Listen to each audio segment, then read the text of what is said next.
यहाँ स्टूडेंट्स आपको आवाज आ रही है?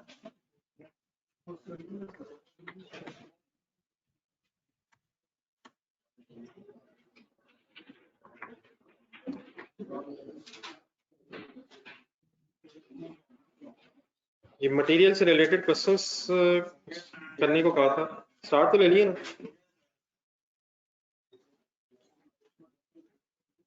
ये ऑनलाइन स्टूडेंट्स आप लोगों ने शुरू किए?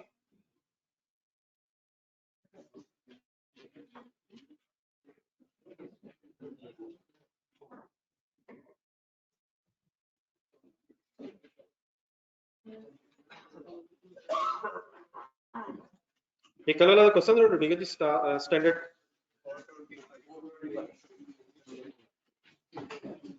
ये एक आध में मेरा ख्याल मसला था, मैं डिस्कस कर लेता हूँ जी। इसके लिए जनरल एंट्रीज के लिए एक सफा छोड़ा और टेबल बना दो, काफी ज्यादा हम फंस गए थे इसमें।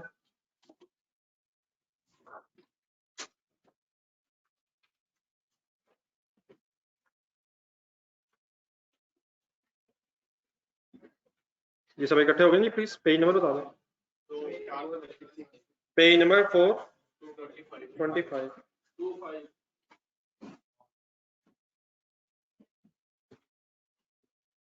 ये सर डेट,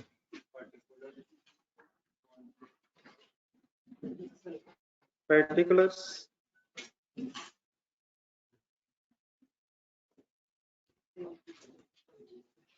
quantity,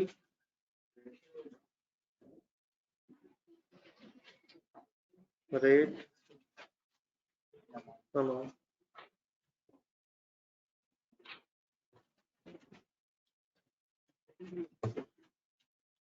जी सर, स्टार्ट स्पीड अप हो रहा है। 1 फरवरी 2021।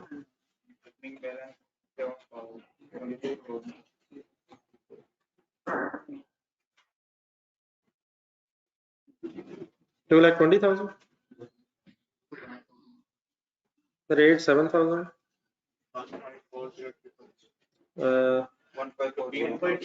थाउजेंड्स में भी ठीक ठाक बड़ी फिगर है। मिलियंस में लिखना था, मिलियंस में लिखना,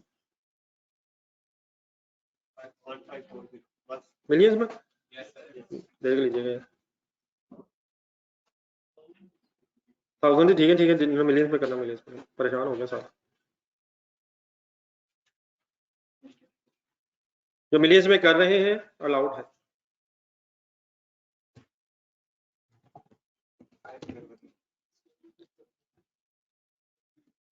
फाइव फरवरी पे परचेज खुद से वाइंड अप करें।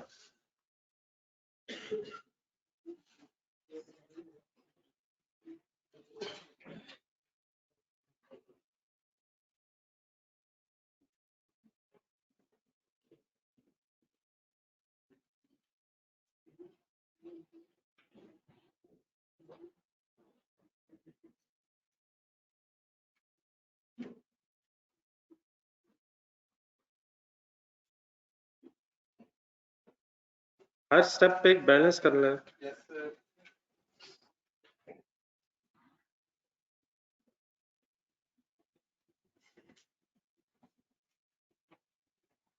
ये page number sir 425।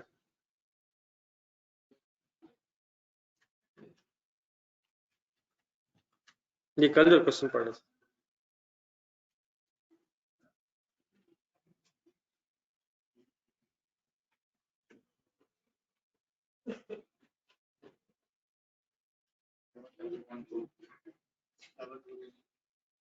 Seven double 1 2।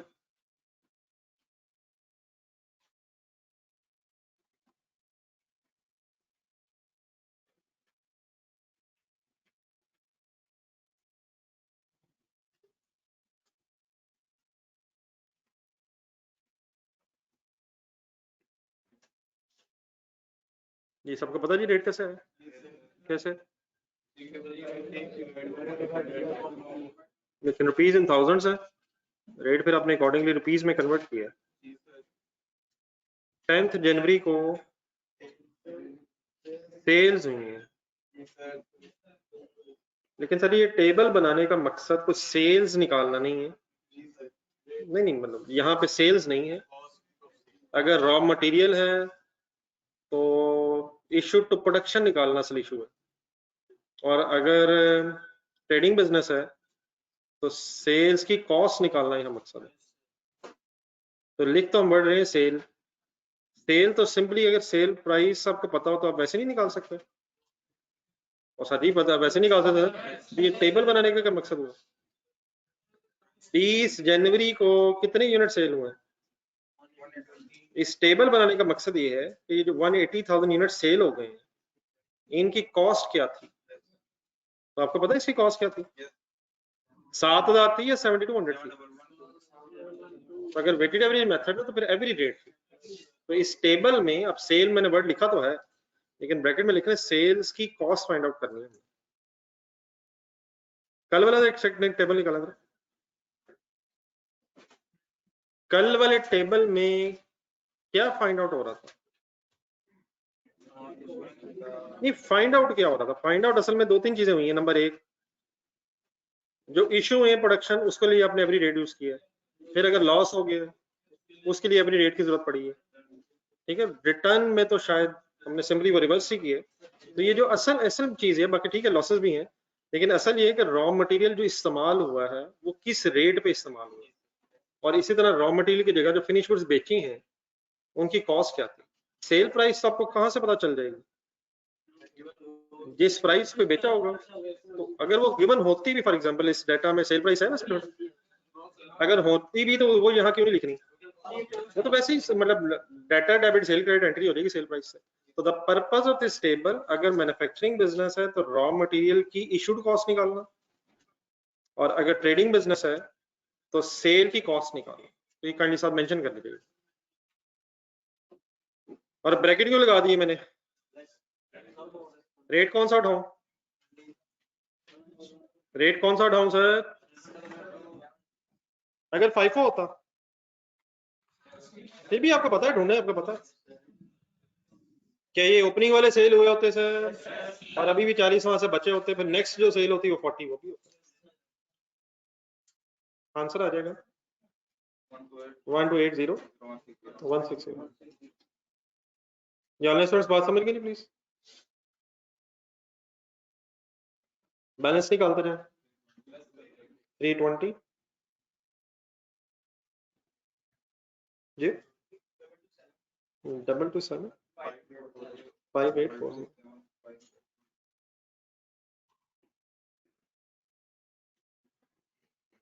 Next date 12 फरवरी को क्या हुआ? अब सेल रिटर्न्स हम लिख तो रहे हैं, लेकिन सेल रिटर्न्स की भी कॉस्ट चाहिए, cost of sales return.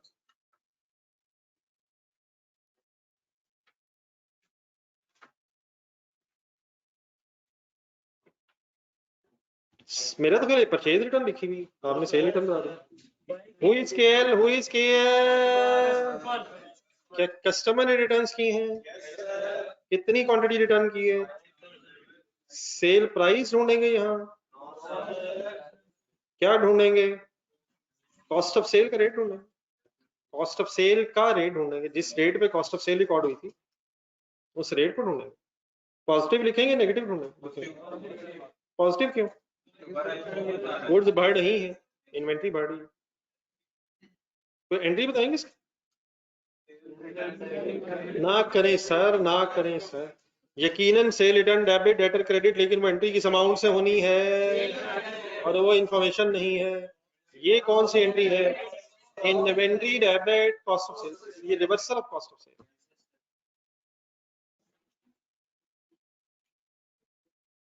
325 total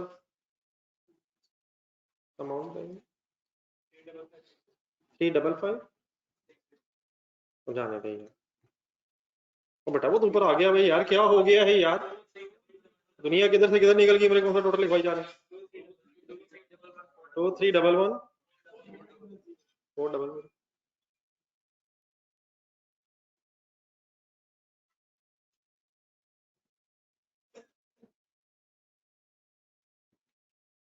अठे 15 फरवरी इंडिविजुअली कर लें, गलती से ना डरे, कर दें।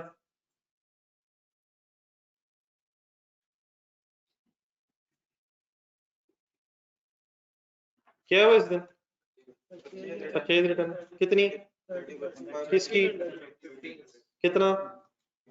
5,000 इंटू 50%, सॉरी 30%।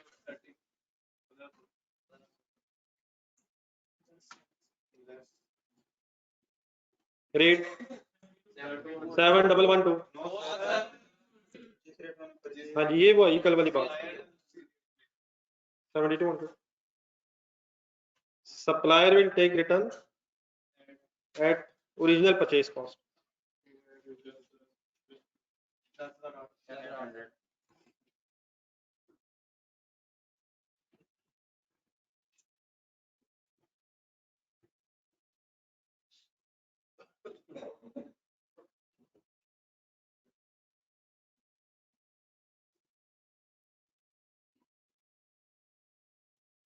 जी सर, अमाउंट बन जाएगी डबल एंट्री सोच के।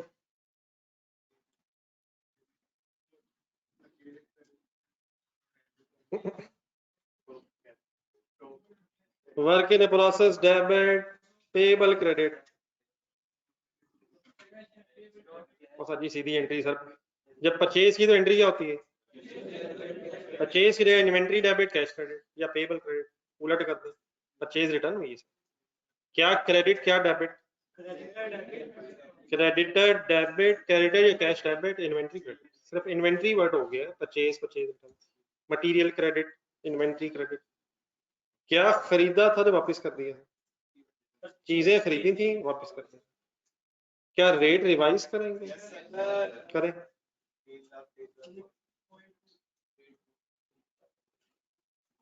जी रेट पॉइंट्स में आ रहे हैं।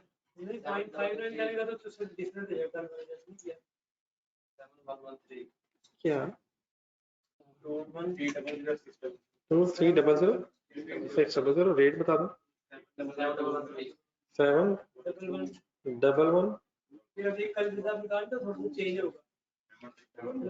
तो सर जो मैंने कहा था ना वो मैंने गलत कहा था सर। सर मैंने कहा था चेंज होगा। नहीं वो 186 का आ रहा है, 86.01 आ रहा है।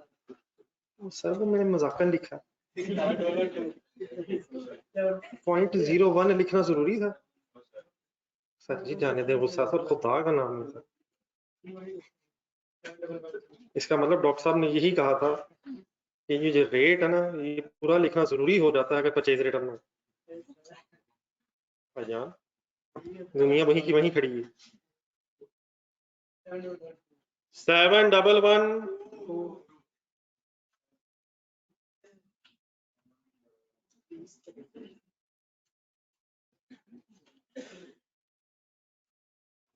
ओके सर, ये तो रेट राउंड ऑफ हो गया। होने दे सर, एसी सारे बंद करवा दिए, चला दें यार। डायरेक्टली सामने नहीं ना बैठे, खुद उठ जाना, एसी बंद करवा दिए, एक तो चला दो। 20 फरवरी। अरे इस तरह ना करें काइंडली यार, सीरियस नहीं प्लीज। ये तो इसको ज्यादा बड़ी साइंस बना लिया ना। डिस्पोजल की पूरी स्टोरी आपको पता है, मुझे बताइए यहाँ मैं क्या करूं? फिगर बोले।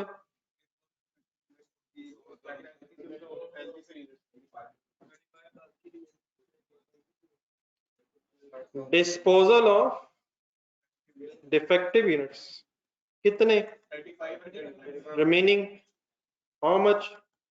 5,000 इंटू 70%। क्या लिखूं आगे? 3,500। जी अब इसकी स्टोरी बनाइए। 3,500 क्या है? तो डिफेक्टिव यूनिट्स डिस्पोज हुआ, किस रेट पे लिखूं? What is 24891? Cost of defective units. Double entry बोलने without any amount. Cash debit जो आपके पास लिखा हुआ है, आपके पास क्या रेट लिखा हुआ है? 32,000 sorry. Cash debit at the rate of 2,000 per unit. Defective units credit, inventory credit by 24891 amount है, और बैलेंसिंग फिगर जो भी आएगी वो लॉस बन। लेकिन इस टेबल में क्या आना है?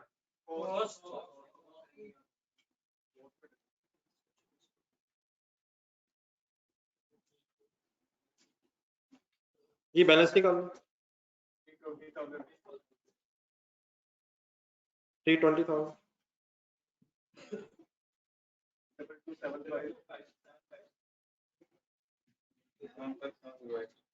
टोटल बताइए 2275 708 रेट वही रहेगा रेट कब रिवाइज करना है नेक्स्ट डेट बताए 22 अब 22 को क्या होना है सोचे सोचे सोचे कंसंट्रेट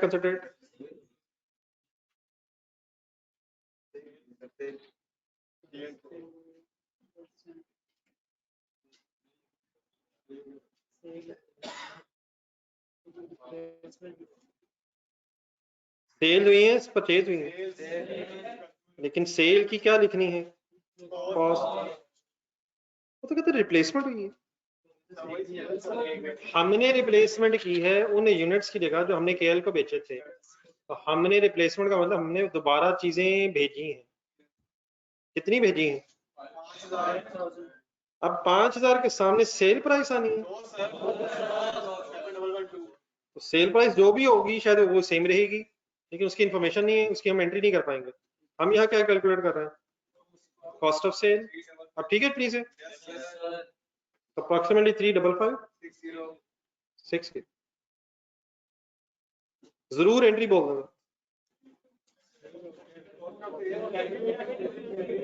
ठीक है डेटा डेबिट सेल क्रेडिट होना है सेल प्राइस पे होना है लेकिन ये किस चीज की साथ साथ बातें शुरू हुई cost of sale debit and inventory stock debit ये उस चीज की अमाउंट और कौन सी अमाउंट हमारे पास है नहीं सेल की नहीं है लेकिन इसका ये भी मतलब नहीं है कि सेल की एंट्री नहीं होनी अगर मैं आपसे पूछूं what is the double entry of sale तो वो ना बदल लीजिएगा please debtor cash debit sale credit what is the additional thing which we are discussing cost of sale debit stock balance कर दो 315 44 2240 148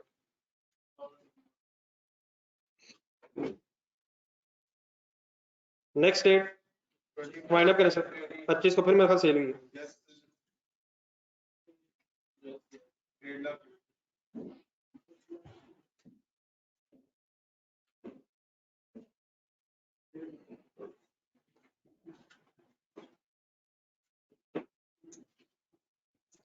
$150,000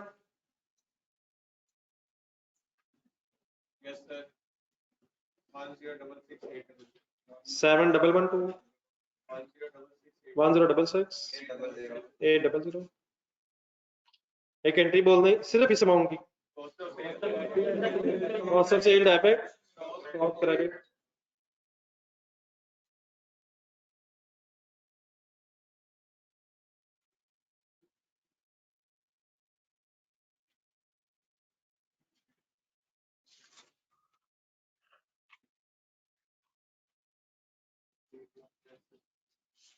ये वाइंड अप करें सर यहाँ पे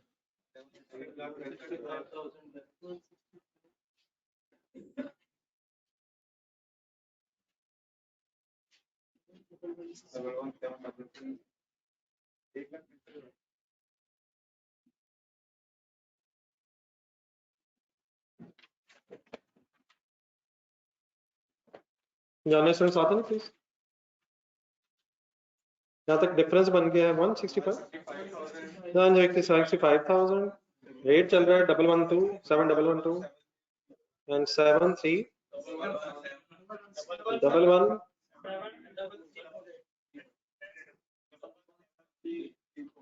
11 73 340 लास्ट पैराग्राफ पढ़े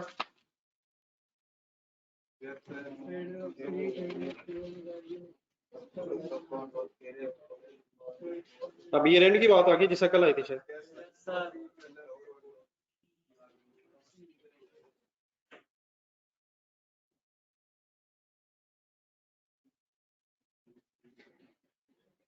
जी कल वाला क्वेश्चन निकालें जो एंड में एक वर्किंग की थी उसी को जरा बेस बना के दोबारा करवा दो loss due to lower NRV भी मेरा ख्याल है और मिसिंग भी है।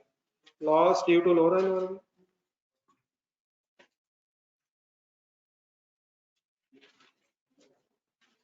ये loss due to lower NRV कैसे वर्किंग करूं? देख के उधर से देख के रिलेट कर लेना। कितने यूनिट्स हैं? 4500 यूनिट्स की कॉस्ट कैसे निकालूं? एनआरवी कितनी per unit? 6000 multiplied by 4500 into 6000। Loss है वैसे,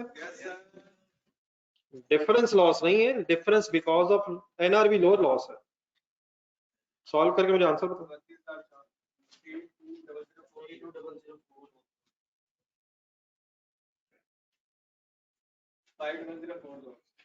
5004 डिफरेंट अलग अलग लिखवा दो फिगर्स।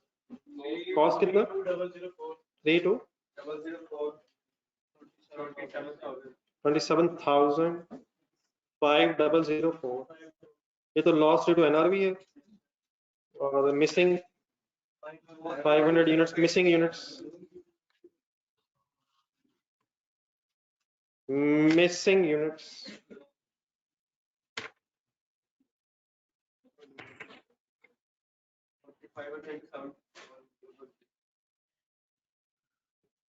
मिसिंग यूनिट्स हैं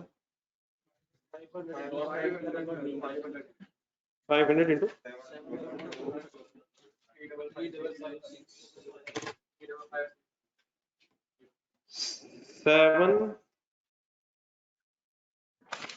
500 into sorry 711235556।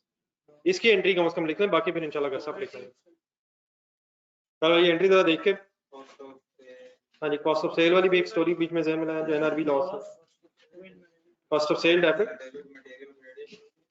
Cost of sale debit 5004, loss in profit and loss debit by 3556, inventory credit by 8560।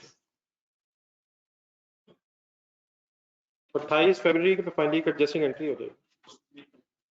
मैंने आप कुछ क्लियर है प्लीज? ऐसे कन्फ्यूजन हो रही थी मेरा ख्याल।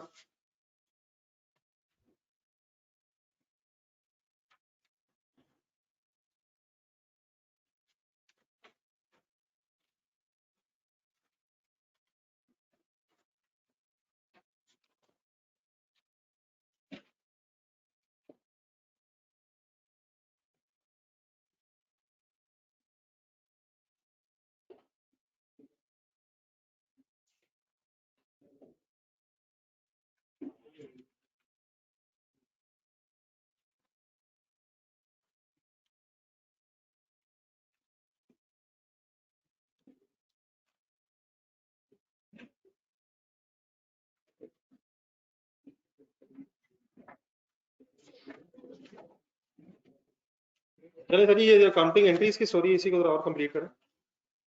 पेज नंबर तो ढूंढना 189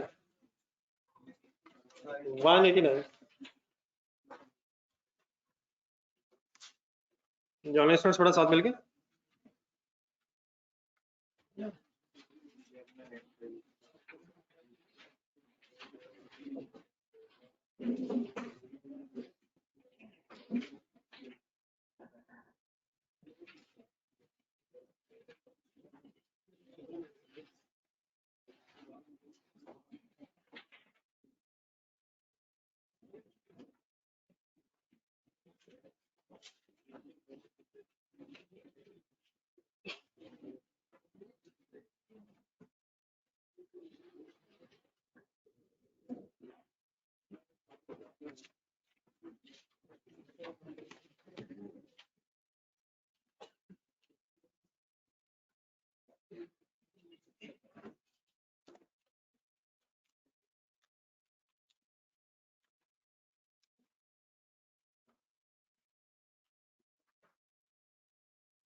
ये सारी पेज नंबर 189 जर्नल एंट्रीज इसको जरा डिटेल में पढ़ने से पहले जरा फर्स्ट लाइन देखें। सही बस करें sir.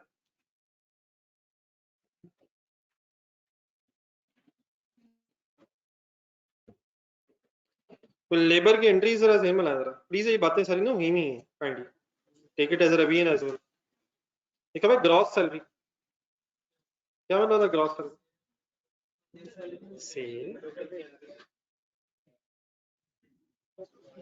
Cell less cost is equal to gross salary.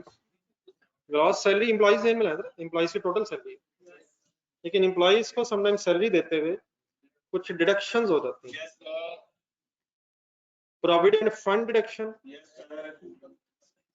And income tax deduction. Income tax deduction का कॉन्सेप्ट ये है कि हर एम्प्लॉयर की ये रिस्पॉन्सिबिलिटी है कि उसने एम्प्लॉय को सैलरी देते हुए टैक्स काट के पैसे देने। आई होप कि इसी तरह का विवर्ड सुना होगा। प्रोविडेंट फंड ये होता है कि एम्प्लॉयर और एम्प्लॉय इक्वल कंट्रीब्यूट करते हैं। प्रोविडेंट फंड एक अमाउंट है जो एम्प्लॉय को at the time of retirement मिलती है। उसका तरीका ये डिसाइड हुआ होता है कि एम्प्लॉय को भी कंट्रीब्यूट करता है और जितने पैसे एम्प्लॉय कंट्रीब्यूट कर रहा होता है उतने एम्प्लॉयर भी कर रहा होता है। अब इसकी परसेंटेजेस वेरी कर सकती हैं, 5%, 10% ऑफ सैलरी जो भी है, लेकिन एम्प्लॉय की कंट्रीब्यूशन भी होती है और एम्प्लॉयर कंट्रीब्यूशन भी होती है। तो ये जो आपका लेस नजर आ रहा है ये एम्प्लॉय की कंट्रीब्यूशन लेस हुई हुई है उसकी ग्रॉस सैलरी में से। उसका बनता लाख था, एग्रीड लाख थी सैलरी, 10,000 जो इसका काटा गया है ये उसे रिटायरमेंट पे मिलना है। इकट्ठा होता जाएगा, एक्यूमुलेट होता जाएगा। जब कभी रिटायर होगा या बिजनेस या एम्प्लॉयमेंट छोड़ के जाएगा तो जितना उसका लमसम बनता होगा वो एम्प्लॉयर फिर एम्प्लॉय को इकट्ठा पे कर देगा। और ये 10,000 जो है ये एम्प्लॉय का टैक्स है जो एम्प्लॉयर ने एडवांस में काट के गवर्नमेंट को देना। ये वो टैक्स होता है जो ड्यूरिंग द ईयर साथ साथ तो जमा होता रहता है टैक्स डिपार्टमेंट में, लेकिन at the end of the year employee का जो टोटल टैक्स बनता है उसमें से फिर ये लेस हो जाता है। तो ये भी एम्प्लॉय का टैक्स है जो एम्प्लॉयर काट के गवर्नमेंट को जमा कराता है। ये एम्प्लॉयर की एक रिस्पॉन्सिबिलिटी है। तो एम्प्लॉय के टोटल पैसे हैं 10,000, 1 लाख, 10,000 उसे एंड में मिलेगा और 10,000 टैक्स वाला उसका कट गया है और गवर्नमेंट तक पहुंच जाएगा। फिलहाल कितने मिलेंगे? आपने इस लाख रुपए की जरा एम्प्लॉयर बन के एक्सपेंस की एंट्री करवानी। एम्प्लॉय की अमाउंट की एंट्री एम्प्लॉयर कैसे कर रहा होगा? क्या एम्प्लॉयर के लिए ये 10 जो उसने काटा है इनकम है?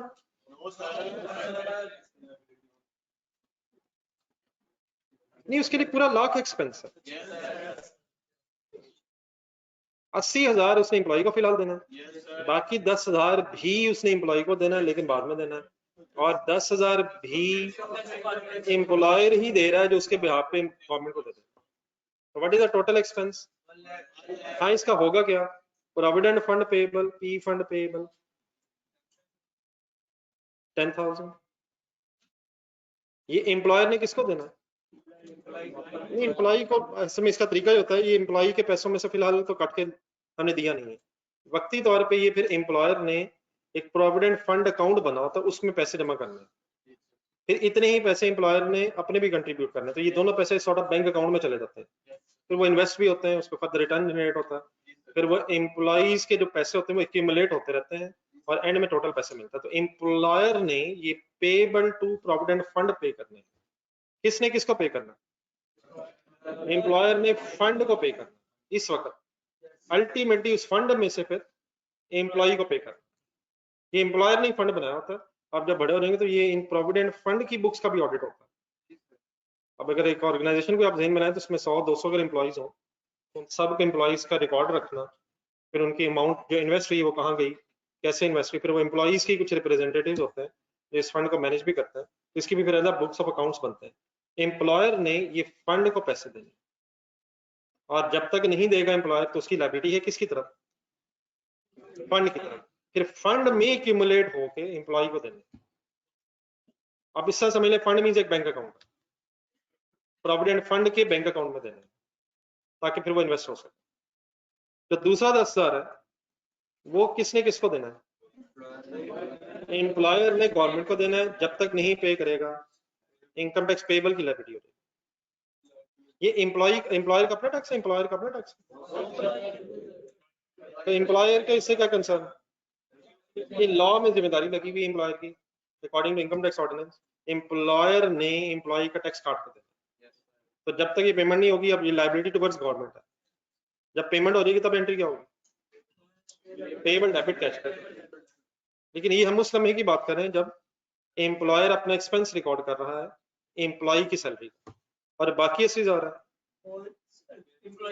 ये एम्प्लॉय को अब इसी वक्त जाना है, इसी वक्त देना मींस ईयर एंड पे, मंथ एंड पे सॉरी देना, तो ये salary payable. Any question? Online students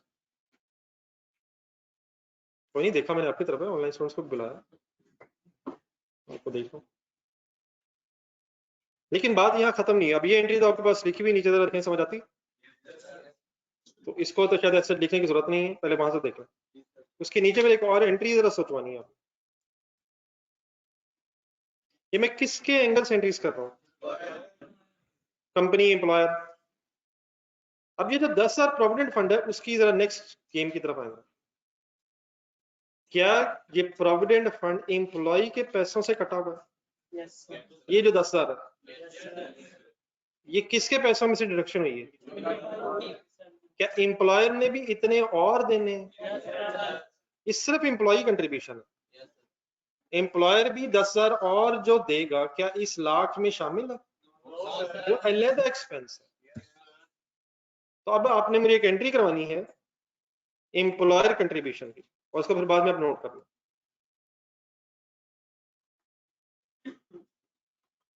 ये जो 10,000 क्रेडिट हुआ है ये किसके पैसे कटे हुए हैं? ये एम्प्लॉय कंट्रीब्यूशन। इतना ही एम्प्लॉयर ने भी कंट्रीब्यूट करना है। बताएं एंट्री कौन सा एक्सपेंस डेबिट? अब ये प्रोविडेंट फंड भी जो है एक सैलरी वर्ड यूज होता है, सैलरी में सिर्फ बेसिक सैलरी नहीं, सिर्फ ओवर टाइम नहीं, सिर्फ मेडिकल नहीं, इसमें सब कुछ ही होता है। तो प्रोविडेंट फंड एक्सपेंस भी अब एम्प्लॉय से रिलेटेड खर्चा है एम्प्लॉयर का, तो उसके लिए भी वर्ड हो जाएगा सैलरी एक्सपेंस डेबिट। क्या ये भी एम्प्लॉय का खर्चा है एम्प्लॉयर के लिए? क्या जो उसने कंट्रीब्यूट करना है प्रोविडेंट फंड में वो एम्प्लॉयर का एक्सपेंस है? सर एक्सपेंस है सर, प्रोविडेंट फंड एक्सपेंस है, लेकिन मैंने इस प्रोविडेंट फंड एक्सपेंस को किस ग्रॉस हेड में शामिल कर दिया? टोटल एक्सपेंस में शामिल कर लिया। जिस तरह अगर मेडिकल अलाउंस दिया जाए, एम्प्लॉयर को मेडिकल अलाउंस है तो एंट्री क्या करेंगे? मेडिकल अलाउंस डेबिट भी सैलरी का पार्ट है। कोई अगर कन्वेंस अलाउंस दिया जा रहा है तो वो टोटल एक कंबाइंड हेड बन जाएगा सैलरीज एंड बेनिफिट्स। तो किस हेड की बजाय मैंने कौन सा हेड बना दिया? Any confusion? और सेकंड हेड क्या बन जाएगा? Provident fund payable credit. It means employer अब फाइनली प्रोविडेंट फंड में कितने पैसे भेजेगा? 10,000 कहां से काट के और 10,000 कहां से? 10,000 एम्प्लॉय के काट के और बाकी 10,000 अपनी तरफ से कंट्रीब्यूट करके हर महीने 20,000 मेरी इस एग्जांपल की बेस पे प्रोविडेंट फंड के अकाउंट में जाएगा। एम्प्लॉय भी कंट्रीब्यूट करता है और एम्प्लॉयर भी इक्वल अमाउंट कंट्रीब्यूट करता है, फिर इक्वल अमाउंट 20,000 हो जाएगी जो फर्दर इन्वेस्ट होगी और फिर मंथली बेसिस पे इस तरह से सिलसिला चलता रहेगा। Any confusion my words? ये दूसरी वाली एंट्री आपने नोट करनी, इसी एंट्री के नीचे लिख लेना, थोड़ी सी जरा स्पेस बना।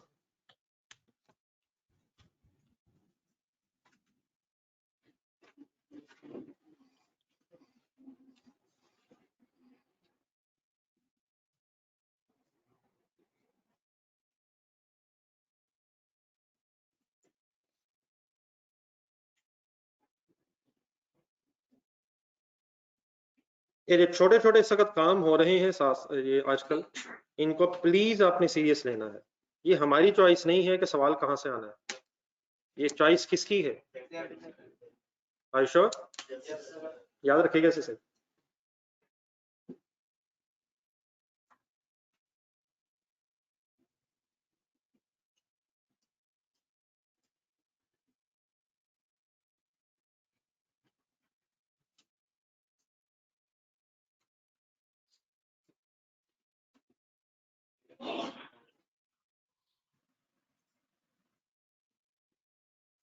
जी सर, नोट कर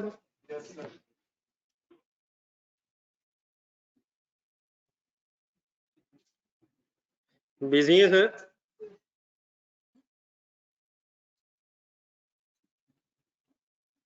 जाले सर आप लोगों ने नोट कर लिया?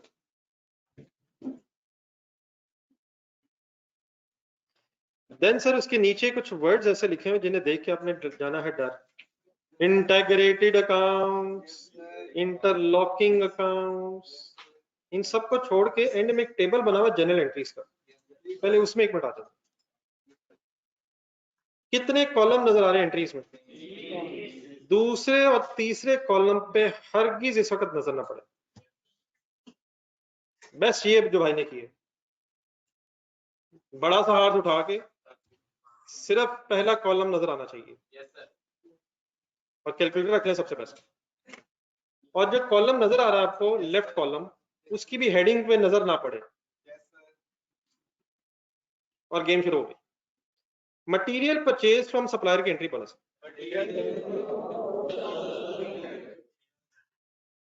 जर्नल स्टूडेंट्स प्लीज सब पता है कौन सा कॉलम पढ़ा जा रहा है, कौन कौन से कॉलम नहीं पढ़े जा रहे? मटेरियल परचेज फ्रॉम सप्लायर की double entry sir. Material return to supplier, नीचे लिखा भी हुआ है, पढ़ते जाए जरा। पहला कॉलम पढ़ना है हेडिंग के बगैर। हेडिंग मींस पहली हेडिंग, बाकियों की हेडिंग पढ़नी अलाउड है। थर्ड हेडिंग मटेरियल इशूड, इधर ही रहे, इधर ही रहे।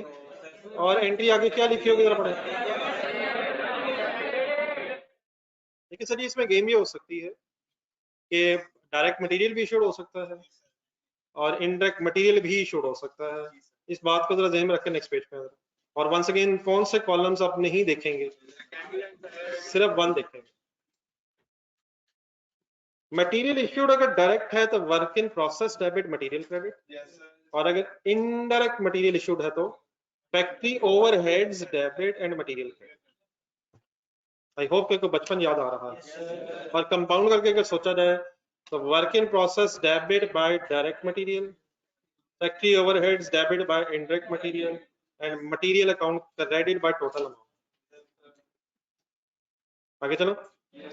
मटेरियल इश्यूड अगर रिटर्न टू स्टोर रूम हो जाए, अगर डायरेक्ट मटेरियल रिटर्न हुआ है तो material debit work in process credit, और अगर इनडायरेक्ट मटेरियल रिटर्न हुआ है। नेक्स्ट वर्ड आगे पेरोल। ये पेरोल की कुछ entries, factory payroll, head office payroll. इस वक्त जब मैं डिस्कशन करूंगा ये पूरे बिजनेस की एज अ होल एक सामने आपको डिस्कशन रखूंगा। इससे पहले कि हम इन वर्ड्स में फंसे ऐसे ही, आपको पेरोल से का क्या मतलब पता है? सैलरी की बात हो रही है। सैलरी की एक बेसिक सी एंट्री ध्यान में कर लेना, सैलरी डेबिट पेबल क्रेडिट। हाँ, income tax deduction, provident fund deduction, इन सब का आपको आइडिया हो गया। पेरोल सिंपली मींस सैलरी की बात हो रही है तो payroll expense debit, payroll payable, accrued payroll credit, ये एंट्री होनी है। लेकिन हम इस वक्त फैक्ट्री और हेड ऑफिस को अगर इकट्ठा सोचें तो रिकॉर्डिंग ऑफ पेरोल से मुराद है एक्सपेंस डेबिट करना। तो डबल एंट्री शुरू हो गई है, एक्सपेंस डेबिट पेबल। अब एक्सपेंस कहाँ कहाँ? हेड ऑफिस पेरोल भी हो सकती है और फैक्ट्री पेरोल भी हो सकती है। हेड ऑफिस में एडमिन और सेलिंग डिपार्टमेंट्स हो सकते हैं, और फैक्ट्री में डायरेक्ट लेबर और इनडायरेक्ट लेबर हो सकती है। आज एंट्री शुरू करें। पहला लिखा हुआ है रिकॉर्डिंग ऑफ पेरोल के साथ पेरोल, लेकिन इसके साथ HO लगा लें वर्ड। ये कौन सी पेरोल इसका डिस्कस हुई है? Head office payroll.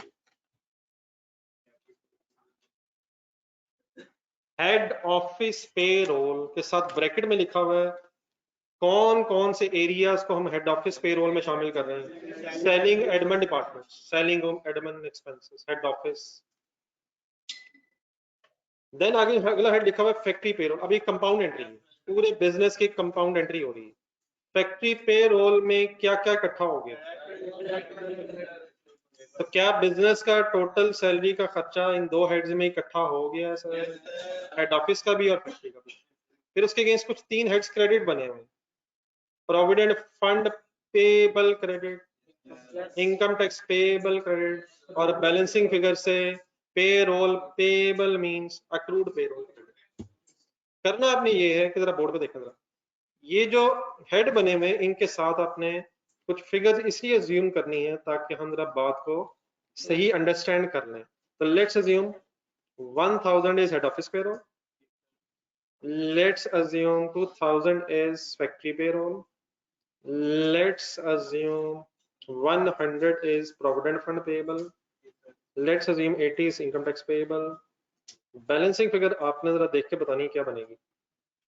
1000 जमा 2000, 3000 माइनस हो जाएगा 180, 2820। आप लोगों ने पूरी कोशिश करनी है कि ये जो मैंने फिगर्स लिखी हैं ये इस कॉलम से बाहर ना निकले। मेरी निकली है, आपकी नहीं, मैंने भी मिटा दी। तो मैंने कब कहा था लिख लें, असल काम तो मैंने अन्य में बताया। काइंडली प्लीज उधर पे बाद में लिख लेंगे। इन फिगर्स को इसी कॉलम में रखने की भरपूर कोशिश में आप कामयाब हो जाएंगे। हो गए हैं, जिन्होंने बाद में किया वो हो गए।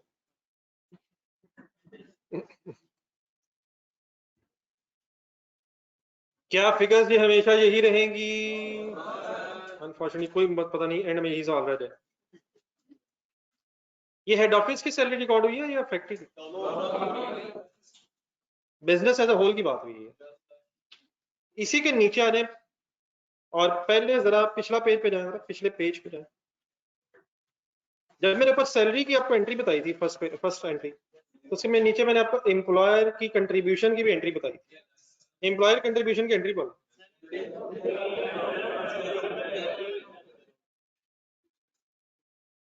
अब आ जाए नेक्स्ट पेज पे, और आप जरा जाए नीचे सेकंड लास्ट एंट्री में, employer contribution to provident fund. और हरगिज परेशान नहीं होना अगर यहाँ कुछ ऐसे लिखा नजर आ जाए जो उससे मिलता जुलता ना हो, वही लिखने लगे हम।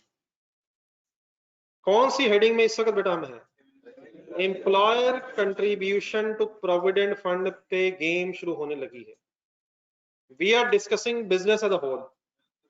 तो सैलरी एक्सपेंस ने डेबिट होना है, विच मीन्स पेरोल ने डेबिट होना है, which means head office payroll, और फैक्ट्री पेरोल ने डेबिट होना है।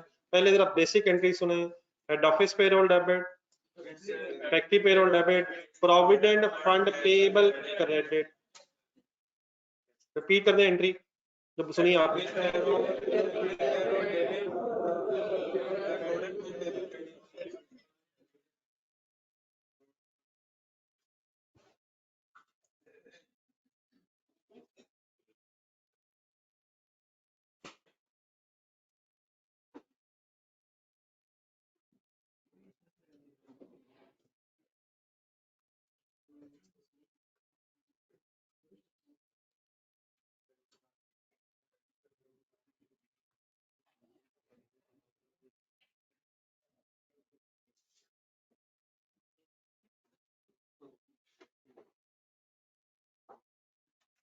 जी sir, head office payroll debit, factory payroll debit and provident fund payable credit. ठीक है सर जी, जो हेड ऑफिस पेरोल है उसमें कौन कौन से डिपार्टमेंट्स हैं? Admin, selling. फैक्ट्री पेरोल है उसमें डायरेक्ट भी है और इनडायरेक्ट भी है। तो उनको अलग अलग डेबिट करने की बजाय जरा देखें आपके पास एंट्री क्या लिखी हुई है। इन दो हेड्स को अलग करके लिखा हुआ फैक्ट्री पेरोल। क्या फाइनली फैक्ट्री पेरोल अकाउंट जो होता है इसने फिर डिस्ट्रीब्यूट भी होना होता है। एक फैक्ट्री पेरोल अकाउंट जहन में बनाया था। फैक्ट्री पेरोल अकाउंट डेबिट होता है डायरेक्ट और इनडायरेक्ट खर्चे से, लेकिन वर्क इन प्रोसेस अकाउंट जरा जहन में बनाए। कैसे बनाए? इतने सारे बन गए हैं। कभी आपने वर्क इन प्रोसेस अकाउंट के डेबिट साइड पे मटेरियल देखा? इसकी एंट्री पता है आपको sir? Work in process debit ये डायरेक्ट मटेरियल है, सिर्फ डायरेक्ट मटेरियल। फैक्ट्री पेरोल का भी वर्ड देखा सुना है वर्क इन प्रोसेस के अकाउंट में? ये सिर्फ डायरेक्ट लेबर है। एंट्री बोले work in process debit, factory payroll credit. Indirect labour तो कहाँ जानी है? फैक्ट्री ओवरहेड्स में जानी है। इनडायरेक्ट लेबर भी और इनडायरेक्ट मटेरियल फैक्ट्री ओवरहेड्स में जाना है। तो rather than debiting factory payroll, उसको दो हिस्सों में डिवाइड करके लिखा गया है। किन दो हिस्सों में? वर्क इन प्रोसेस अकाउंट में कौन सी अमाउंट चली जाएगी और फैक्ट्री ओवरहेड्स में कौन सी अमाउंट, जो इनडायरेक्ट लेबर से। और नीचे वाले जो दो हेड्स हैं उनका मेन हेड क्या है? हेड ऑफिस पे। तो यकीनन एक काम ऐसे हो सकता था कंसल्टेशन सुनने के लास्ट बार कि हम पहले लिखते हैं and factory payroll debit and head office payroll debit और फैक्ट्री, इन दोनों के against provident fund payable credit. कौन कौन से दो हेड्स के साथ एंट्री बन सकती थी? Factory payroll, head office payroll and provident fund payroll. Rather than that इस एंट्री को किन किन एरियाज में डिवाइड कर दिया है जहां जहां इस एक्सपेंस ने जाना। तो किन दो हेड्स ने मिलके फैक्ट्री पेरोल बनना है और किन दो हेड्स ने मिलकर हेड ऑफिस पेरोल बनना है।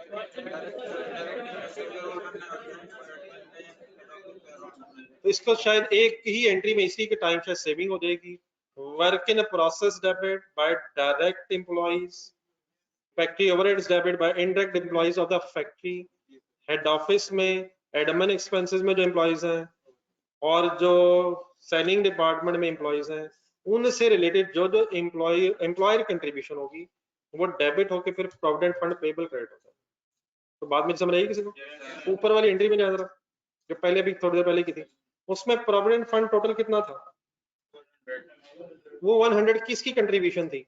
सर वो 100 किसकी कंट्रीब्यूशन थी? तो एम्प्लॉय के पैसे कटे थे, क्या इक्वल अमाउंट एम्प्लॉयर भी कंट्रीब्यूट करता है? तो इसके अगेंस्ट तो मैंने लिख दिया 100।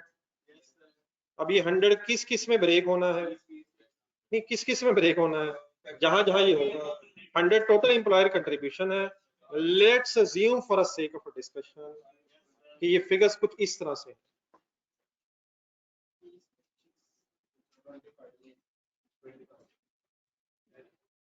लेकिन ये फिगर्स लिख लीजिएगा जरा, जब आपने अगले दो कॉलम मेरे साथ देखने हैं तो जरा इन फिगर्स की जरूरत पड़नी है।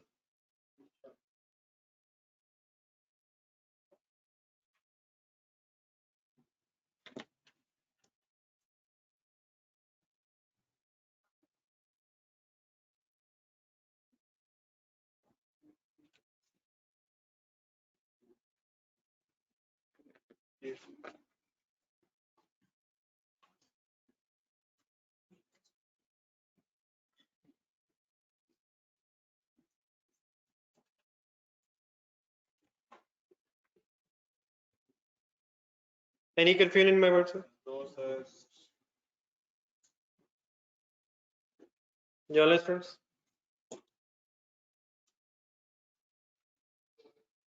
ऊपर वापस जाए सर, जहां पहली एंट्री पड़ी थी recording of payroll.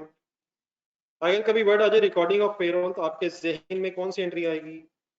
Expense debit, payable credit, बाकी वर्ड्स लगा लेंगे।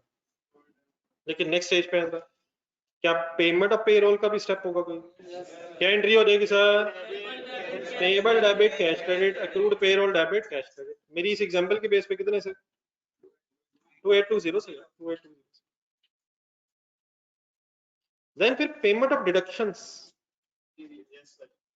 क्या क्या कौन कौन से डिडक्शंस की पेमेंट होगी? इनकम टैक्स पेएबल की अमाउंट होना है 80। प्रोविडेंट फंड पेएबल सोच के बताना, इसलिए मैंने नीचे वाली एंट्री पहले बताई है। 100 या 200? 100 या 200? 100 कौन सा? नीचे जाए, क्या वो भी टोटल 200 हो जाएगा? मैंने नीचे वाली एंट्री इसलिए बताई कि एम्प्लॉयर कंट्रीब्यूशन और एम्प्लॉय कंट्रीब्यूशन टोटल पे हो। ये ऊपर वाला 100 किसका है? एम्प्लॉय के पैसों में से एम्प्लॉय की कंट्रीब्यूशन कटी है। नीचे आए जरा, ये 100 कौन सा है? तो टोटल कितना फिर प्रोविडेंट फंड पेएबल डेबिट होगा? तो ये जरा एंट्रीज मैंने इनिशियली इसलिए दिखाई कि शायद थोड़ी सी तरतीब इसकी सही होने वाली है।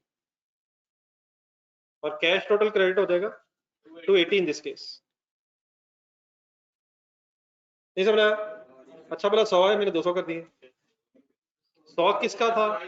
एम्प्लॉय। दूसरा 100, तो टोटल ये पैसे कहाँ गए? बिजनेस अकाउंट से निकल के अब ये प्रोविडेंट फंड अकाउंट में कैश डेबिट होगा। बैंक अकाउंट अलग बने होते हैं, कंपनी का अलग है बैंक अकाउंट, वहां से निकल गए पैसे। और प्रोविडेंट फंड का अकाउंट ही अलग इसलिए रखा जाता है ताकि एम्प्लॉइज फिर अपने पैसों को खुद ही मैनेज करें। और एम्प्लॉइज के कुछ रिप्रेजेंटेटिव्स होते हैं जो इस प्रोविडेंट फंड के ट्रस्टीज टाइप बन जाते हैं, वो एम्प्लॉइज के बिहाफ पे इस अमाउंट को कहाँ इन्वेस्ट करना है, कैसे फर्दर रिटर्न इस पे लेना है, ये डिसीजन फिर एम्प्लॉइज अपने रिप्रेजेंटेटिव्स के अगेंस्ट रिप्रेजेंटेटिव्स के साथ मिलकर वो डिसीजन लेते हैं। कंपनी का बस क्या काम रह जाता है कि हर महीने कंट्रीब्यूशंस दे देना, बाकी फिर एम्प्लॉइज जाने और उनका काम करना। Any confusion? देन सर एक वर्ड आ गया डिस्ट्रीब्यूशन ऑफ पेरोल, इसको आपने लिंक करना है रिकॉर्डिंग ऑफ पेरोल से। जाए रिकॉर्डिंग ऑफ पेरोल पर। रिकॉर्डिंग ऑफ पेरोल ये है कि एक्सपेंस आपने डेबिट कर लिया, लेकिन क्या फिर इस एक्सपेंस ने भी रेलिवेंट हेड्स में ट्रांसफर होना है? इससे नीचे वाली एंट्री देखें जो एम्प्लॉयर कंट्रीब्यूशन वाली थी, कि एम्प्लॉयर कंट्रीब्यूशन की amount finally work in process factory overheads वगैरह में डेबिट हुई है सर।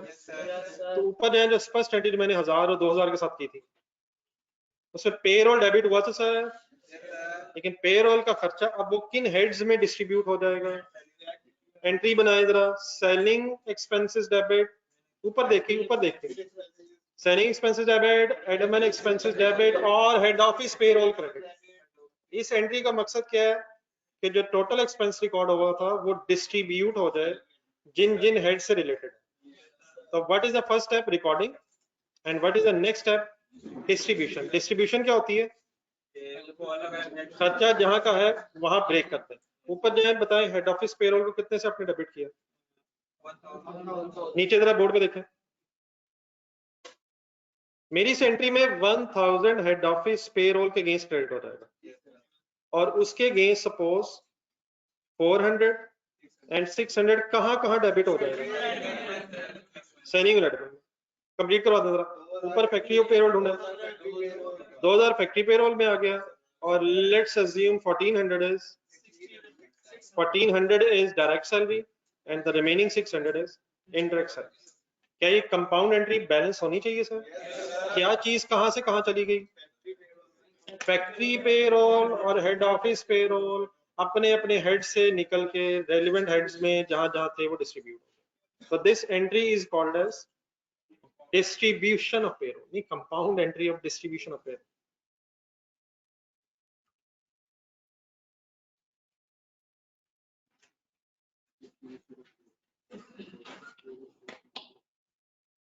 मैं रिकॉर्डिंग वर्ड अगर कभी यूज करूं रिकॉर्डिंग, तो आपके जहन में क्या आएगा?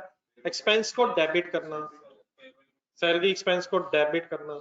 डिस्ट्रीब्यूशन अगर मैं कहूं तो सैलरी एक्सपेंस को ट्रांसफर करना या डिस्ट्रीब्यूट करना to the relevant expense head. अब इस तरह करें, ये 5 एंट्रीज हो गई शायद, 1 2 3 4 5। इनको जरा अपने एंगल से एक नजर रिवाइज करना।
ये जरी क्लियर हो गया सर?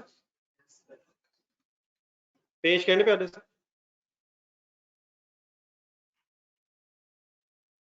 190 पेज के एंड पे आने से इकट्ठे।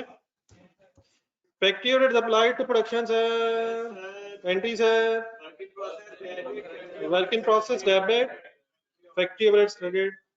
नेक्स्ट पेज पे ये फर्स्ट कॉलम कंप्लीट करेंगे। Goods completed and transfer to finish goods store room, finish goods debit, work in process credit, recording of cost of sales debit, finish goods credit, cost of sales, cost of goods sold, recording of sale, debtor या cash debit, sale credit, accounts receivable, collection from customer,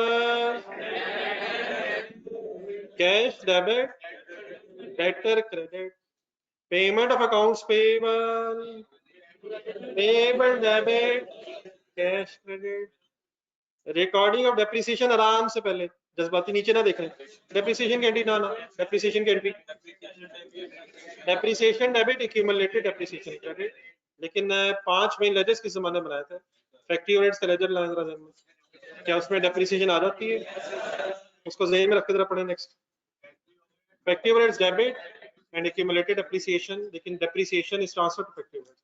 इस entry को दो हिस्सों में भी किया जा सकता है, depreciation debit, accumulated depreciation credit, and then transfer of depreciation to factory overheads. Factory overheads debit, depreciation credit, ये शायद उसका एक नेट इफेक्ट लिखा हुआ है।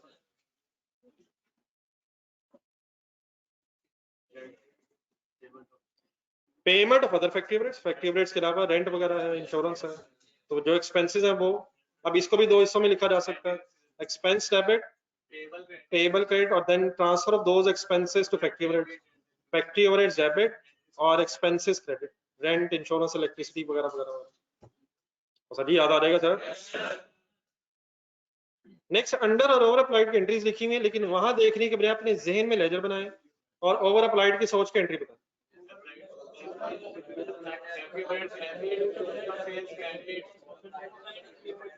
एक्चुअल किधर, डेबिट साइड पे, अप्लाइड क्रेडिट साइड पे। ओवर अप्लाइड होगा तो balance credit, balance debit side पे है, over applied double entry, factory overheads debit, cost of sales credit, vice versa बोलने की कोशिश करें। अंडर अप्लाइड की बैलेंसिंग फिगर कहाँ है कि अंडर अप्लाइड, जब एक्चुअल ज्यादा होगा डेबिट बैलेंस आएगा, लेकिन लेजर में क्रेडिट साइड पे लिखा होगा cost of sale debit, factory overheads credit, नीचे पढ़ के देखें सही लिखा होगा जी सर। फिनिश गुड्स को इन्वेंट्री कह सकते हैं। Cost of sale debit and cost of sale credit कब अंडर अप्लाइड है तो कम खर्चा चार्ज हुआ है, खर्चा बढ़ाना है, ओवर अप्लाइड है तो खर्चा ज्यादा चार्ज हो गया, रिवर्स करना है, ना ज्यादा चार्ज होना चाहिए ना कम, अगर हो गया है तो अंडर ओवर अप्लाइड की एडजस्टमेंट करनी है। कॉस्ट ऑफ सेल डेबिट की और अंडर अप्लाइड, कम चार्ज हुआ था डेबिट हो गया, ज्यादा चार्ज हुआ था तो एक्सपेंस क्रेडिट करना। पेज नंबर 189 पे वापस।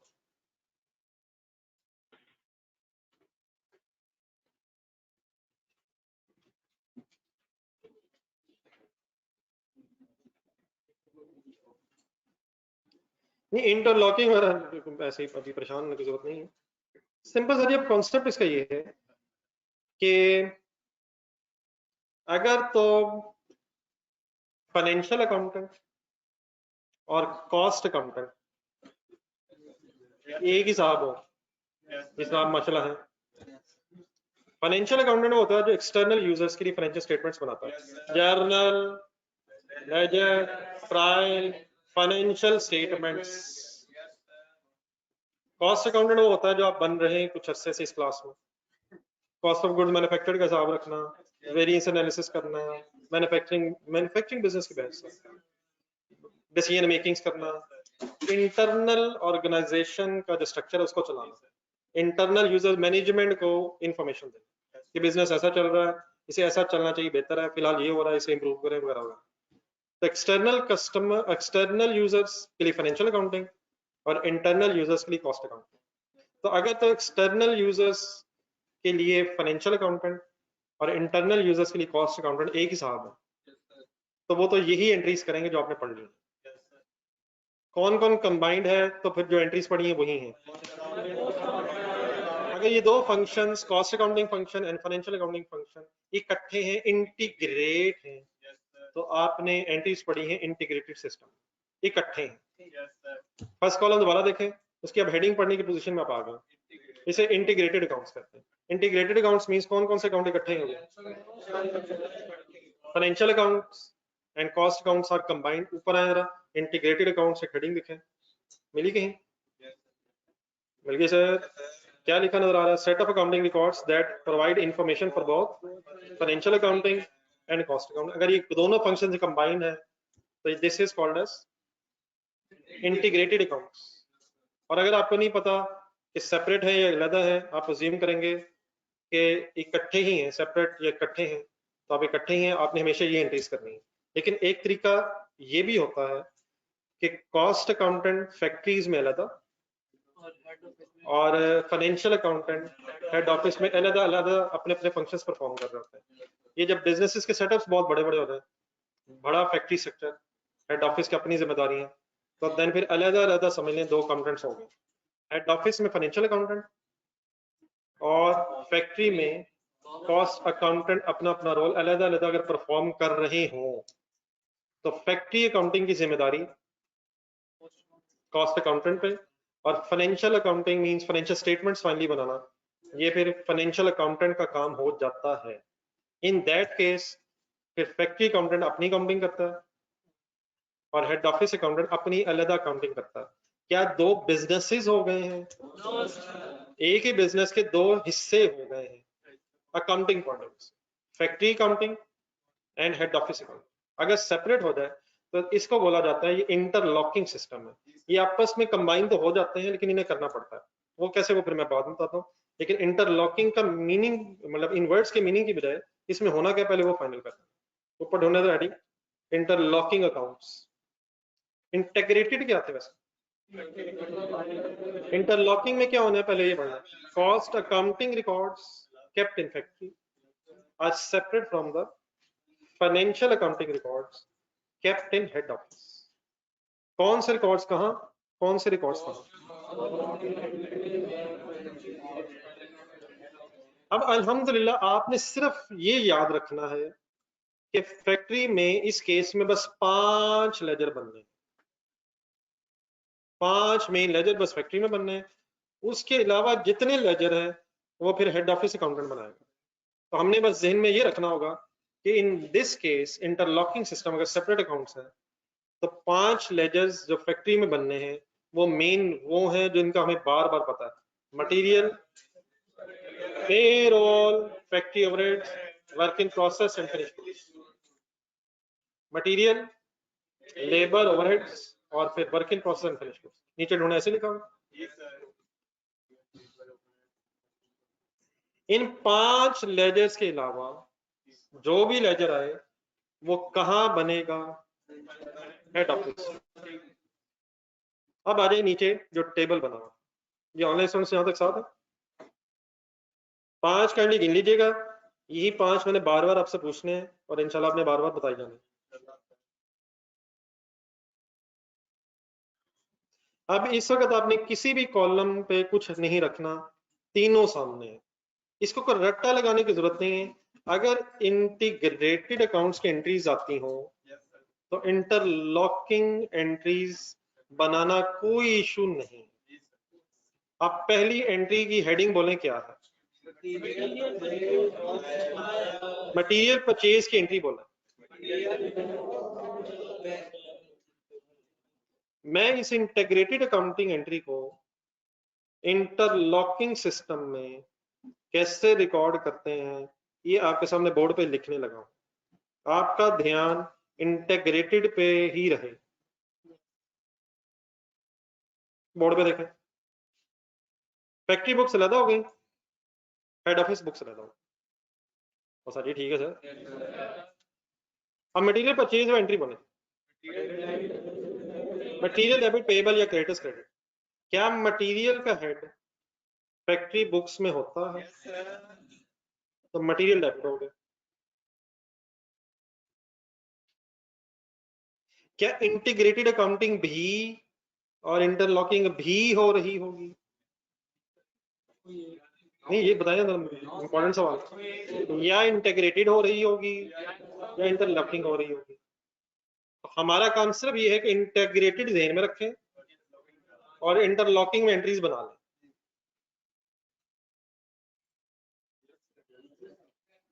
तो पहली एंट्री कौन सी आपके ज़हन में है? और मैं इंटरलॉकिंग सिस्टम यूज कर रहा हूँ और मटेरियल अकाउंट को मैंने फैक्ट्री में डेबिट कर दिया। क्या क्रेडिटर्स या अकाउंट्स पेएबल वाला जो हेड है उन 5 में आ रहा है? तो अगर उन 5 में नहीं आ रहा तो ये क्रेडिटर्स या अकाउंट्स पेएबल ये हेड कहाँ क्रेडिट हो गया? बस अब आखिरी मसला ये है कि आप लोगों के साथ रह रह के पता मुझे ये चला है कि डबल एंट्री तो बैलेंस होनी चाहिए। तो इधर डेबिट है उधर क्रेडिट है, बस ये मसला रह गया। अब मसले को हल कैसे करना है? फैक्ट्री अकाउंटेंट बन जाओ। ये मटेरियल क्या फैक्ट्री वालों का है? तो उसका ऐसे डेबिट हो गया। क्या इस मटेरियल के पैसे हेड ऑफिस वाले देंगे? वो देंगे, वो देंगे, उनकी लायबिलिटी। मटेरियल कौन इस्तेमाल करेगा और पैसे कौन देगा?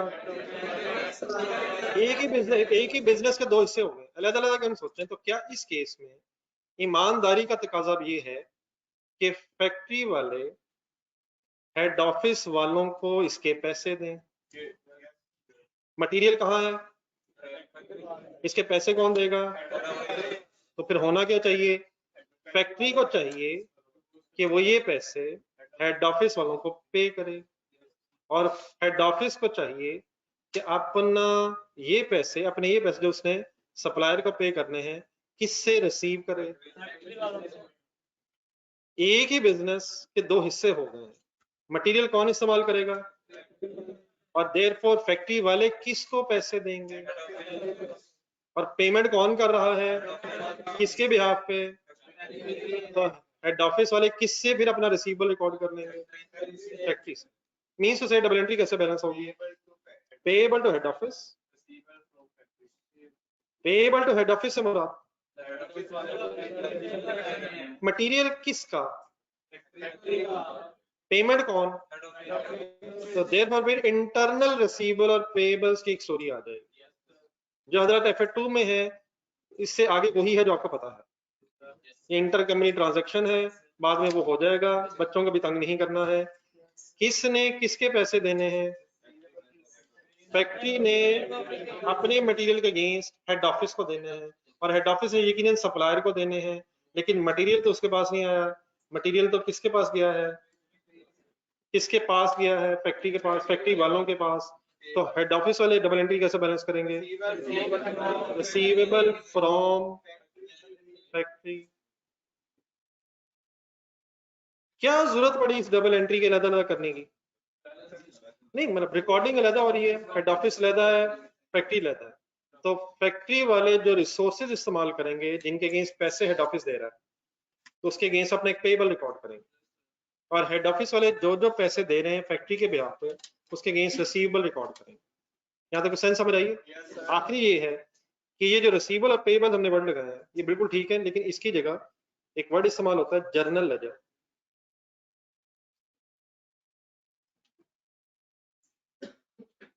किसकी जगह? मतलब मैं अगर कभी वर्ड यूज करूं जर्नल लेजर क्रेडिट तो पेएबल टू हेड ऑफिस की बात कर रहा हूँ, और अगर मैं कभी जर्नल लेजर डेबिट कहूँ, क्यों कहूंगा मैं बाद में बताता हूँ। अगर कहूँ तो इसका मतलब क्या है? Payable to head office debit हो गया या कहें रिसीवेबल फ्रॉम हेड ऑफिस हो गया। तो जर्नल लेजर का जो हेड है ये ट्रांजैक्शंस को रिफ्लेक्ट करेगा जो हेड ऑफिस और फैक्ट्री के दरमियान हो रही है। जर्नल लेजर के नाम से कौन लेजर बनाता है? फैक्ट्री वाले बनाते हैं। किसके दरमियान जो ट्रांजैक्शन हो रही है उनको रिकॉर्ड करने के। और उस तरफ अगर आए तो वहां एक नाम आसान है comparatively, factory ledger. Factory ledger, factory ledger debit means receivable from factory और फैक्ट्री लेजर क्रेडिट मींस, और ये भी हो सकता है रिसीवेबल कम हो। ये एंट्री आपने 2-3 जरा रजिस्टर खोला, ये आप पिछले पेज के एंड पे आधा सफा खाली है। ये सिर्फ शायद आपको एक या दो एंट्रीज इस तरह लिखनी पड़े, बाकी ये बात सारी यही है और बाकी एंट्रीज वहां से पढ़ी जा सकती हैं। फिलहाल पेज पे 188 के एंड पे मतलब थोड़ी सी जगह बना के दो एंट्रीज उसी तरह लिखने की कोशिश करें जिस तरह मैंने लिखी है, या बल्कि इस तरह कहना चाहिए जिस तरह आपने लिखवाई है।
इस एंट्री को ब्रेक करने का तरीका क्या है?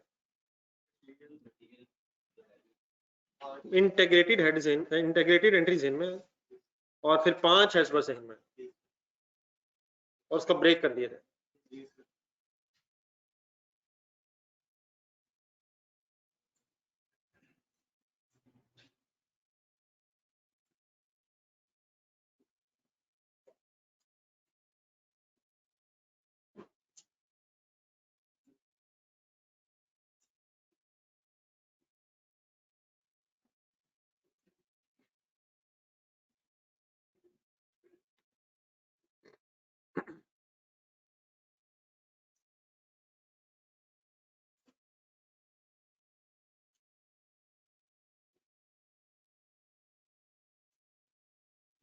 जी सर, नोटिस नोटिस है पेज नंबर 189 पे है। जब पहली एंट्री के साथ ब्रेकअप लिखा हुआ है वो समझ आ जाएगा कि क्या लिखा हुआ है। Material debit general ledger credit means payable to head office, opposite side पे नहीं, फैक्ट्री वर्ड यही यूज करेंगे, लेकिन factory ledger debit means receivable from factory. किसने किससे लेने हैं, किसने किसको देने हैं? ऑफिस ने लेने हैं, फैक्ट्री ने देने हैं।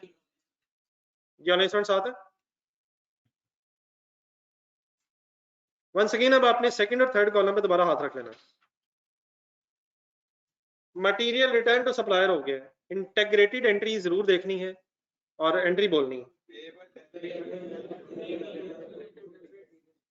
Payable debit material credit, board पे देखें कैसे लिख रहा हूँ। पेएबल डेबिट मेरे ज़हन में आया है कि फैक्ट्री में अकाउंट मेंटेन नहीं होता। कौन से 5 होते हैं बोलना सर? मटेरियल क्रेडिट याद आया है कि मटेरियल का अकाउंट तो फैक्ट्री में होता है। डबल एंट्री बैलेंस करने के लिए याद आया कि जर्नल लेजर फैक्ट्री में होता है और फैक्ट्री लेजर हेड ऑफिस में होता है। सबको पता चल गया ये ब्रेक कैसे होना है। इंटीग्रेटेड ज़हन में लाना है, इसको कोई रट्टा ना लग सकता है ना जरूरत है। एक और एंट्री उसी पेज पे खुद से फाइनल करके लिखना।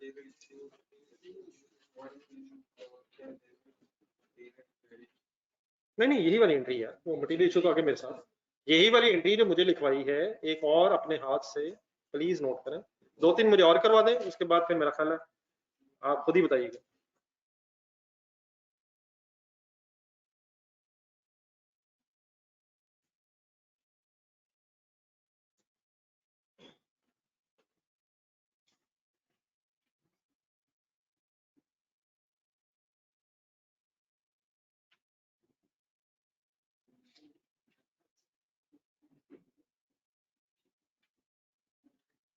ये बेटा ऑनलाइन स्टूडेंट साथ हैं, ऑनलाइन स्टूडेंट्स प्लीज साथ हैं। आप भी बेटा पढ़ने वाले हैं, आप तो बता दिया करें।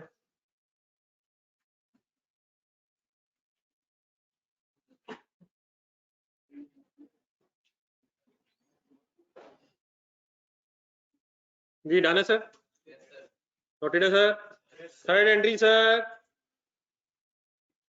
थर्ड एंट्री मटेरियल इशूड की एंट्री बोले। अपने जहन में आराम आराम से दोबारा हेड बोले, डायरेक्ट को इनडायरेक्ट को इकट्ठा करके एंट्री बोले। Work in process debit, factory overheads debit, material account credit. क्या work in process account factory में मेंटेन होता है? क्या फैक्ट्री ओवरहेड अकाउंट में डेबिट हो सकता है? क्या मटेरियल अकाउंट क्रेडिट हो जाएगा? क्या ये सारी डबल एंट्री फैक्ट्री में ही हो जाएगी? तो इस एंट्री का कोई हिस्सा हेड ऑफिस में क्यों नहीं जाएगा? तो ये एंट्री कैसे बैलेंस होगी? ये पहले भी बैलेंस हुई होगी और वही एंट्री बैलेंस यहाँ लिख ली हमने।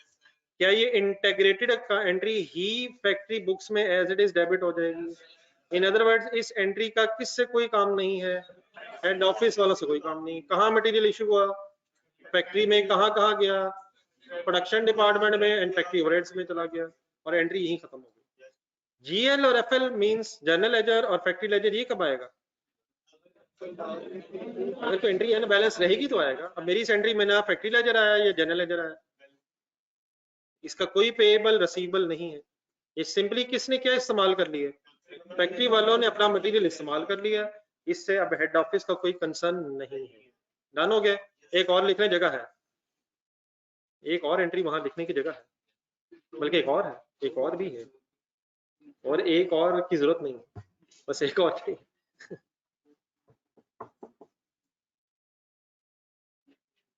तो ये एंट्री तो हेड ऑफिस में हुई नहीं। हेड ऑफिस में कौन सी एंट्रीज होंगी? जो हो रही होंगी, जो नहीं हो रही होंगी। इन 5 हेड्स के अलावा 5 हेड बता दें कौन सा? Cash, bank, material, labour, factory overheads and finish goods and working. जी सर, नेक्स्ट पेज पे चलें। Material issued return to store room की एंट्री बोल रहे हैं।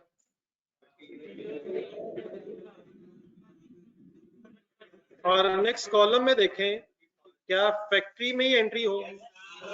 And no entry related to this head, this transaction is required in factory, in head office. सारी entry one second वहीं खत्म हो जाएगी, तो इसको तो लिखने की जरूरत नहीं दोबारा। अब आए जरा जो असल गेम है, जिसके लिए मैंने अमाउंट्स भी लिखवाई थी, लेकिन ये भी कोई गेम नहीं। आपने अपने सामने रिकॉर्डिंग ऑफ पेरोल की एंट्री रखनी है और मैं इसको ब्रेक करने लगा।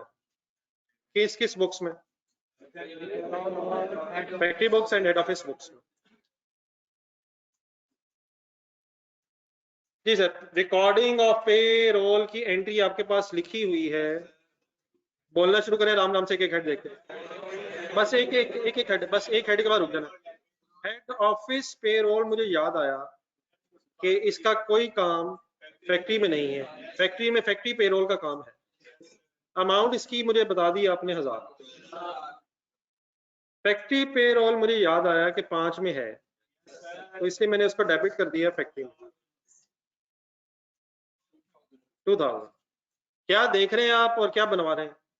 इंटीग्रेटेड देख रहे हैं और 5 हेड यहीं में रख के मुझे इंटरलॉकिंग का अलग-अलग सिस्टम करवा रहे हैं। आगे चले सर। प्रोविडेंट फंड पेएबल याद आया, 5 में तो नहीं है, 5 में तो नहीं है, तो प्रोविडेंट फंड पेएबल क्रेडिट हो गया। कितना कितना? 100। इनकम टैक्स पेएबल के एंगल से याद आया यार, ये भी उन 5 में नहीं है, तो जो 5 में नहीं है वो कहाँ चला गया? वो हेड ऑफिस में। तो हेडिंग बन गई है, सॉरी, पेएबल। किधर credit? Income tax payable credit कितने से? देन याद आया कि यार accrued payroll means payable, salary payable की भी कोई स्टोरी फैक्ट्री में नहीं है, तो सैलरी पेएबल या चले accrued payroll credit in head office. Simply क्या सेम रख के मैं वर्किंग कर रहा हूँ। 5 मेन हेड्स, इसकी फिगर बन गई 2820। अब फाइनली याद आया कि यार ये जो सारे खर्चे हैं, प्रोविडेंट फंड पेएबल हो, इनकम टैक्स पेएबल हो या अक्रूड पेरोल हो, इसमें तो फैक्ट्री वाला भी है। इसमें फैक्ट्री वाला है सर। तो फैक्ट्री की जो 2000 सैलरी है वो अल्टीमेटली पे किसने करनी है? चाहे वो प्रोविडेंट फंड के पैसे देने हो, हेड ऑफ टैक्स वाले पैसे हो या एम्प्लॉइज के चेक्स बनाने हो, ये सारे काम तो हेड ऑफिस कर रहा है। तो क्या क्या जर्नल लेजर क्रेडिट आएगा सर? क्या मतलब? Payable to head office up to the extent of 2000। And यहाँ डबल एंट्री कैसे बैलेंस हो जाएगी? Factory ledger means receivable from factory. क्या बैलेंस करने के लिए जर्नल लेजर और फैक्ट्री लेजर की जरूरत पड़ी? पड़ी से पड़ेगी तो बैलेंसिंग फिगर्स निकाल दिया करेंगे। अब इसको भी जरा ब्रेक करने की ख्वाहिश करने से पहले से अगली एंट्री देखें जरा जो आपके पास लिखी हुई है। आप पहले ये करें, वो जो अमाउंट्स लिखी हुई ना मैंने, इन अमाउंट्स को देख के जरा अपनी आगे वाली एंट्रीज पूरी करें जरा। ये रिकॉर्डिंग ऑफ पेरोल में फैक्ट्री पेरोल के साथ DI क्या लिखा हुआ?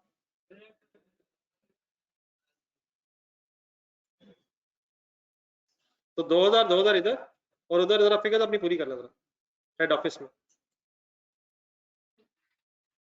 क्या 5 हेड्स में फैक्ट्री पेरोल है? क्या 5 हेड्स में फैक्ट्री पेरोल है? कहाँ है बेटा? पिछले पेज पे है। ये मेरे से सवाल है। 5 हेड्स में कौन कौन से हेड्स हैं पता ही नहीं अभी तक।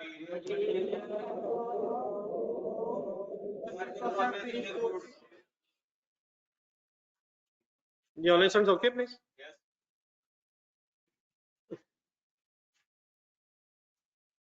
शायद आप थोड़े से हम यूज टू हो सकते हैं नेक्स्ट एंट्रीज के हवाले से। How to break payment of payroll देखें। No entry in head office, sorry no entry in factory. Why therefore ये सारी एंट्री हेड ऑफिस में हो जाएगी और देयरफॉर इस एंट्री में कोई GLFL नहीं आएगा। पेमेंट ऑफ डिडक्शंस किसने करनी है? देखते जाए करनी तरह पेमेंट ऑफ डिडक्शन से इकट्ठे हो रहा है।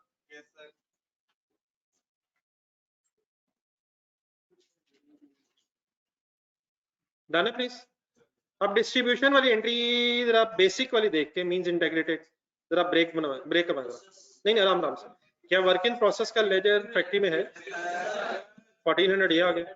फैक्ट्री ओवरहेड्स का क्या सेलिंग का वो कहाँ है? एडमन कहाँ है? फैक्ट्री पेरोल है। फैक्ट्री पेरोल है कितना? 1000 या 2000 यहाँ और पेरोल जो लिखा है हेड ऑफिस वहां लिख लीजिएगा, HO लिख लीजिएगा 1000 वहां। इस एंट्री में क्यों नहीं GLFL आया? ये खर्चा अपना अपना ही था, वो लिखा कंपाउंड हुआ था, खर्चा अपना अपना ही था। तो काइंडली प्लीज वो फिगर्स देख के इन एंट्रीज को फाइनल करने की कोशिश करें।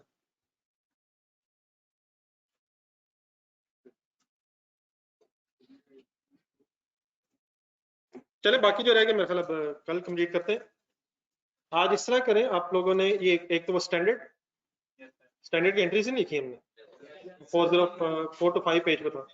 तो एक तो वो एंट्रीज और मटेरियल जो अगर फिनिश नहीं हो सका तो आज कर लेना मटेरियल।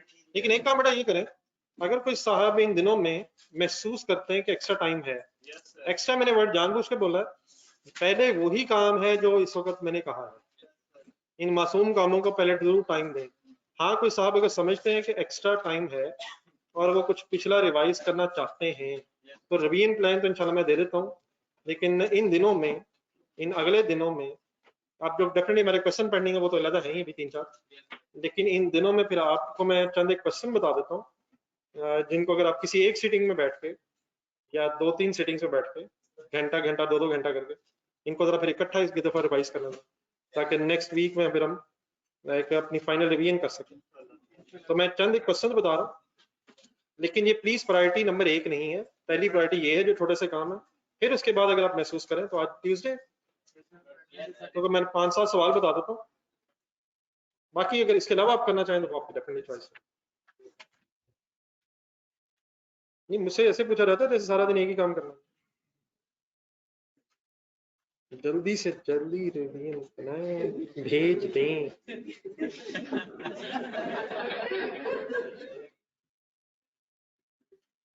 Page number 87। अब ये पेज नंबर्स लिख रहा था, ये वॉल्यूम 2 के बता रहा सारा। पेज नंबर 87 क्वेश्चन में सवाल रिपीट कर दे। लिख लीजिएगा, मुझे रिपीट तो करना ही पड़ना है। काइंडली कोई एक बार सामने जो है वो समझ कर। वॉल्यूम 2 में page number 87 question 7।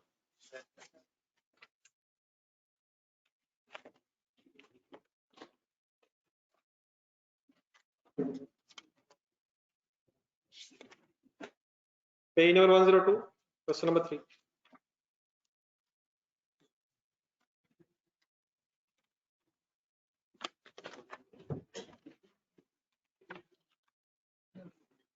Page number 108,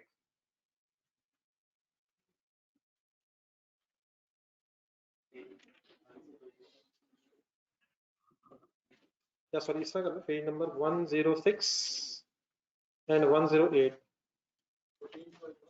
हाँ जी, तो ये ढूंढ लीजिएगा, एक एक ही सवाल है इसमें। 106 एंड 108 कितने हो गए?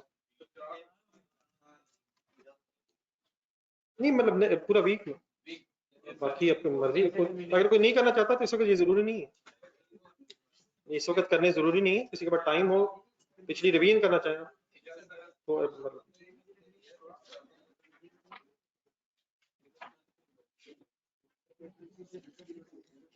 पेज नंबर 174 जी, page number 174, question number 3।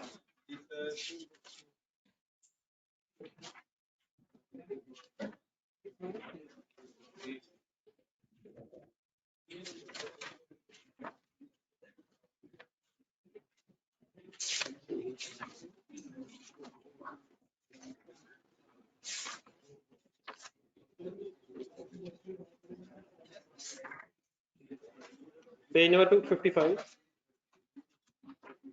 Page number 255। Yes sir. Question number 3।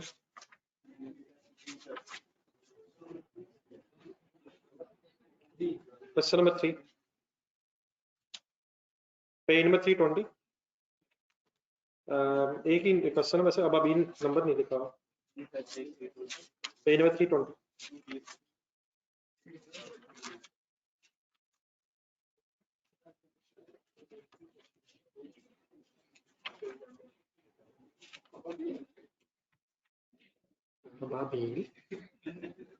ये तो अभी कल की है। पेज नंबर 341,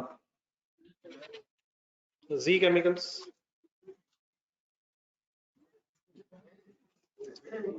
पेज नंबर 341, जी ZEE केमिकल्स।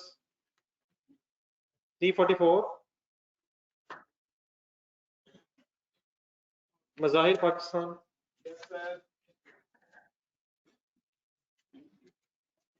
कितने हो गए? 10 हो गए, बस एक और है।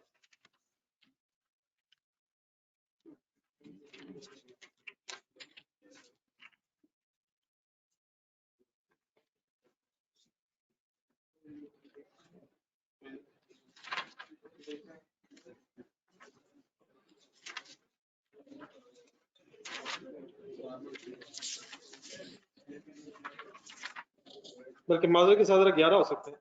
Page 427, question 7। Page 27, 427, question 7। Definitely this is not required. ये क्वेश्चन तकरीबन आपने शायद एक बार बीच में मैंने एक्स्ट्रा का जो पहले नहीं किया हो। Definitely this is not required कि आप इन्हें सॉल्व करें, लेकिन इट इज रिक्वायर्ड कि आप इन्हें सही तरह से रिवाइज करें। बिकॉज कहाँ से कैसे हैं, एक सॉरी काउंट कर लीजिए।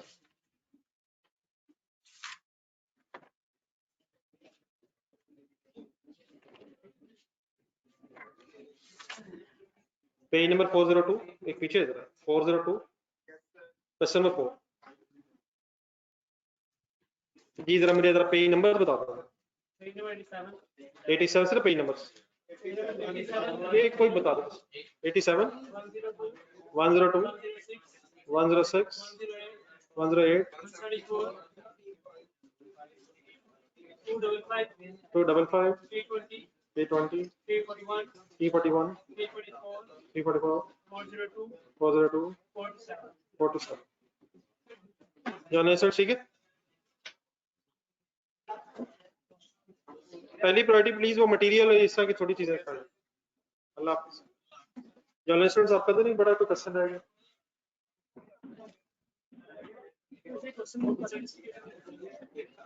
थोड़ा हौसला हो जाएगा, मैंने भी इसलिए बताया सारे मिक्स करके जो टॉपिक्स के बारे में। सेटिस्फेक्शन तो सर रब के यहाँ है, अपनी कोशिश याद रखें। ये बेटा इनपी डेफिनेटली याद करना, वो इंशाल्लाह शुरू करेंगे आज से।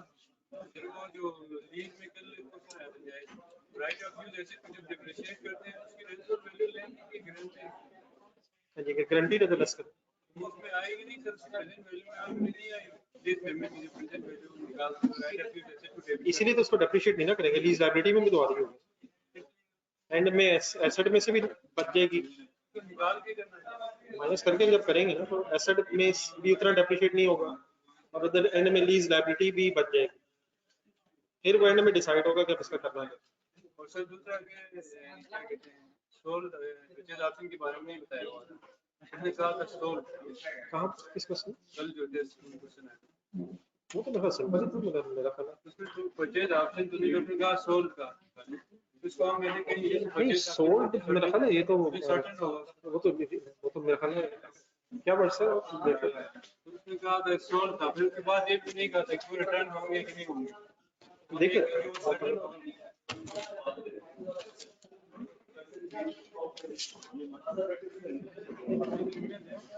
मेरे पास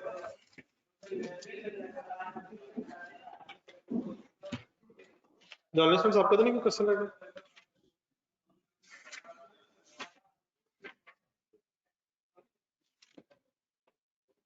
चलिए